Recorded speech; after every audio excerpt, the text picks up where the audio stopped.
بسم اللہ الرحمن الرحیم۔ اللہ کے نام سے شروع کرتا ہوں جو بڑا مہربان اور نہایت رحم والا ہے۔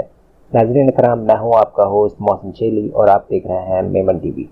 ناظرین کرام، دن بدن دنیا اپنی ہولناکیوں کی طرف بڑھ رہی ہے اور دنیا کے تمام اہم ممالک کا کسی نہ کسی ملک سے کوئی نہ کوئی تنازعہ چل رہا ہے اور تیسری جنگ عظیم کے بادل پوری دنیا پہ چھا رہے ہیں۔ اللہ نہ کرے کہ یہ جنگ ہو، لیکن اگر یہ جنگ ہوتی ہے تو اس کے کیا اسباب ہوں گے اور کس ملک کا کس ملک سے کیا تنازعہ چل رہا ہے، اس کا ذکر ہم اپنی قسط وار سیریل ورلڈ وار 3 میں کریں گے۔ ورلڈ وار 3 ایپیسوڈ 1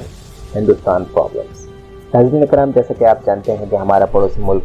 ہندوستان رقبہ کے اعتبار سے دنیا کا 7واں، جبکہ آبادی کے اعتبار سے دنیا کا دوسرا بڑا ملک ہے۔ اس کا رقبہ 32,87,263 مربع کلومیٹر ہے اور اس کی آبادی 1,30 کروڑ سے زیادہ ہے۔ وہ ممالک جو انڈیا کے پڑوس میں واقع ہیں، ان میں پاکستان، چائنا، بنگلہ دیش، بھوٹان، نیپال، میانمار، سری لنکا اور مالدیپ شامل ہیں۔ اس کی سمندری پٹی 7,516 کلومیٹر یعنی 4,670 میل ہے۔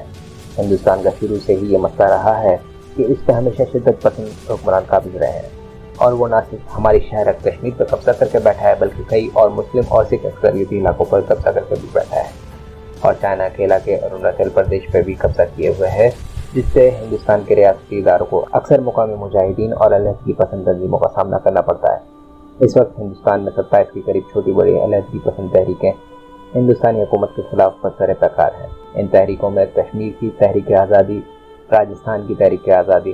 خالصتان کی تحریک آزادی قابل ذکر ہیں۔ اس کے علاوہ ہندوستان میں ذات پات اور مذہب کے نام پر بھی بہت زیادہ شدت پسندی دیکھی جاتی ہے، جس کی وجہ سے اکثر ہندوستان میں ہندو مسلم، ہندو سکھ یا برہمن شودر جھگڑے دیکھنے میں آتے ہیں، اور یہ سب سرکاری سرپرستی میں ہوتا ہے، اور ممبئی گینگ وار تو ملک کو بے روزگاروں کے لیے تو جیسے جنت کی حیثیت رکھتا ہے۔ ہندوستان کی انتہا پسند ہندو تنظیموں کا خواب اکھنڈ بھارت بنانے کا ہے، جس میں افغانستان اور چائنا کا کچھ حصہ، اس کے علاوہ پورا پاکستان، ہندوستان، بنگلہ دیش، بھوٹان،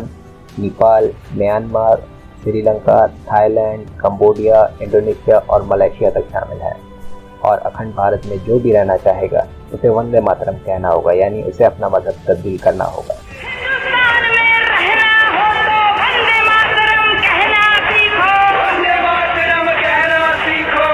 اپنے اسی خواب کو پورا کرنے کی غرض سے وہ کبھی LOC پہ بمباری کرتا ہے، کبھی بنگلہ دیش اور پاکستان کی سمندری حدود کی خلاف ورزی کرتا ہے، کبھی وہ سری لنکا کے تامل باغیوں کو عسکری اور مالی مدد فراہم کرتا ہے، تو کبھی اپنے جاسوسوں کو مروانے پاکستان بھیجتا ہے، کبھی پاکستان کا پانی روکتا ہے اور کبھی اپنے پائلٹ کو چائے پینے کے لیے پاکستان بھیجتا ہے۔ ناظرین کرام، جیسا کہ آپ جانتے ہیں، بھارت، پاکستان اور چائنا نیوکلیئر طاقت ہیں، اور افغانستان تو ایک ایسا ملک ہے جس نے اپنے دور کی 2 بڑی سپر طاقتوں کو 40 ملکوں کی فوج کی مدد ہونے کے باوجود مار بھگایا ہے۔ اس کے باوجود بھی بھارت اکھنڈ بھارت کے منصوبے پہ عمل پیرا ہے، اور وہ یہ سب امریکہ اور اسرائیل کی حمایت کر رہا ہے، کیونکہ بھارت کی باغ ڈور ایک ایسے شخص کے ہاتھ میں ہے جس کی عقل پر ہندوتوا کا تالا پڑا ہوا ہے، اور اگر وہ ہندوتوا کا نعرہ نہ لگائے تو اگلے الیکشن میں اسے ووٹ لینا مشکل ہو جائے گا۔ جی ہاں، نریندر مودی ایک ایسا شخص ہے جس کے ذہنی توازن کا اندازہ اس کے اس بیان سے لگا سکتے ہیں جس میں وہ یہ کہہ رہا ہے کہ میں نے سوچا چونکہ موسم خراب ہے تو ہمارا جہاز پاکستان کے رڈار میں نظر نہیں آئے گا، تو میں نے انڈین ایئرپورٹ کو پاکستان پہ حملہ کا حکم دے دیا۔ تو 12 بجے، یہ بھی میں پہلی بار بول رہا ہوں، مجھے ہمارے افسروں کو کیا لگے گا مجھے معلوم نہیں، لیکن میں نے کہا اتنے کلاؤڈ ہے، بارش ہو رہی ہے، تو ایک بینیفٹ ہے کہ ہم راڈار سے بچ سکتے ہیں۔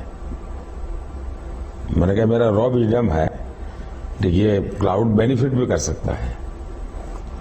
دین الٹیمیٹلی میں نے کہا ٹھیک ہے، کلاؤڈ ہے، جائیے، چل پڑے۔ تو 1:30 بجے ہم نے موومنٹ شروع کی۔ ایک طرف انڈیا پاکستان کے نیوکلیئر حملے سے بچنے کے لیے پلاسٹک میزائل سسٹم خرید رہا ہے، تو دوسری طرف وہ یہ بات جانتا ہے کہ پاکستان کا نیوکلیئر سائز میں چھوٹا ہونے کے سبب بآسانی اسمگل بھی ہو سکتا ہے اور انڈیا کے کسی بھی شہر میں پھوڑا جا سکتا ہے، اور پاکستان نیوکلیئر F-16 سے بھی داغ سکتا ہے، اور پاکستان کے پائلٹ کی پیشہ ورانہ صلاحیت اور جذبہ حب الوطنی سے تو دنیا واقف ہے۔ اگر ہندوستان اکھنڈ بھارت کا خواب پورا کرنے کی کوشش کرتا ہے تو یہ ایک ایٹمی جنگ کی شکل اختیار کر لے گا اور تقریباً پوری ہی دنیا اس سے متاثر ہوگی۔ اگر یہ جنگ ہوتی ہے تو ہندوستان کا ساتھ امریکہ اور اسرائیل دیں گے، جبکہ ہندوستان کے خلاف نہ صرف وہ ممالک ہوں گے جن کو ہندوستان اکھنڈ بھارت میں شامل کرنا چاہتا ہے، بلکہ ان ممالک کے اتحادی اور دوست ممالک بھی ہندوستان کے خلاف کھڑے ہوں گے۔ ان میں ترکی، روس، سعودی عرب، UAE,